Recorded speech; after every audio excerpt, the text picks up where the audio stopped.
மனநலம் பாதிக்கப்பட்டவர் என்று நம்பப்படும் ஆடவர் ஒருவர் ஆசிரியையான தன் தங்கையை தாக்கி கொலை செய்தார். துவாரான் தங்ஹிலானில் உள்ள வீடொன்றின் பின்புறத்தில் அந்த 41 வயது ஆசிரியை இரத்த வெள்ளத்தில் பிணமாக கிடந்தார் என்று துவாரான் மாவட்ட காவல்துறை தலைவர் பிரிட்டெண்டன்ட் நொரைடான் அங் மைடின் தெரிவித்தார்.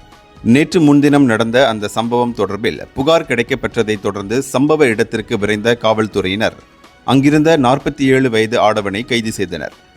கூரான ஆயுதத்தால் கழுத்து, தலை, இரு கண்களில் ஏற்பட்ட காயத்தால் இரத்தம் வழிந்த நிலையில் அந்த ஆசிரியை பிணமாக மீட்கப்பட்டார் என்று அவர் கூறினார். மன நோயாளியான அந்த அண்ணன் ஏற்கனவே அதன் தொடர்பில் மருத்துவமனையில் சிகிச்சை பெற்றவர் என்பது விசாரணையில் தெரியவந்தது. சவ பரிசோதனைக்காக அந்த ஆசிரியையின் உடல் குயின் எலிசபெத் 1 மருத்துவமனைக்கு கொண்டு செல்லப்பட்டது. கொலைக்கான காரணம் குறித்து கண்டறிய குற்றவியல் சட்டம் பிரிவு 302 கீழ் இந்த வழக்கு விசாரிக்கப்படுகிறது. இந்தியர்களின் இதய குரல் மக்களோசை.